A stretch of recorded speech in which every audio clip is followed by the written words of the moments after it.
प्रातःकाल जब राम और लक्ष्मण ऋषि विश्वामित्र के साथ मिथिलापुरी के वन उपवन आदि देखने के लिए निकले तो उन्होंने एक उपवन में एक निर्जन स्थान देखा। राम बोले, भगवान, यह स्थान देखने में तो आश्रम जैसा दिखाई देता है, किंतु क्या कारण है कि यहाँ कोई ऋषि या मुनि दिखाई नहीं देते। विश्वामित्र जी ने बताया, यह स्थान कभी महात्मा गौतम का आश्रम था। वे अपनी पत्नी अहिल्या के साथ यहाँ रहकर तपस्या करते थे।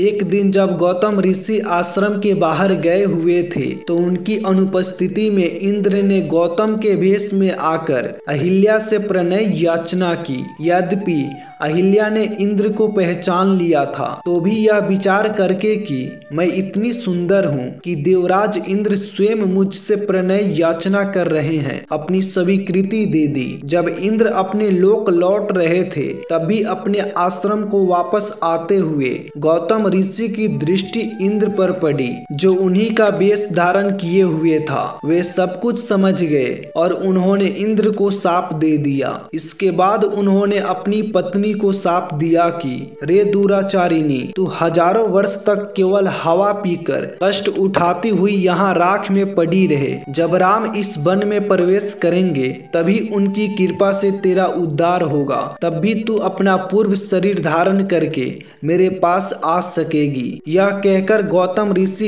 इस आश्रम को छोड़कर हिमालय पर जाकर तपस्या करने लगे। इसीलिए हे राम, अब तुम आश्रम के अंदर जाकर अहिल्या का उद्धार करो। विश्वामित्र जी की बात सुनकर वे दोनों भाई आश्रम के भीतर प्रविष्ट हुए। वहाँ तपस्या में निरत अहिल्या कहीं दिखाई नहीं दे रही थी, केवल उसका तेज संपूर्ण वातावरण में व्याप्त हो रहा था। जब अहिल्या की दृष्टि राम पर पड़ी तो उनके पवित्र दर्शन पाकर एक बार फिर सुंदर नारी के रूप में दिखाई देने लगी। नारी रूप में अहिल्या को सम्मुख पाकर राम और लक्ष्मण ने श्रद्धा पूर्वक उनके चरण स्पर्श किए। उससे उचित आदर सत्कार ग्रहण कर वे मुनराज के साथ पुनः मिथिलापुरी को लौट आए।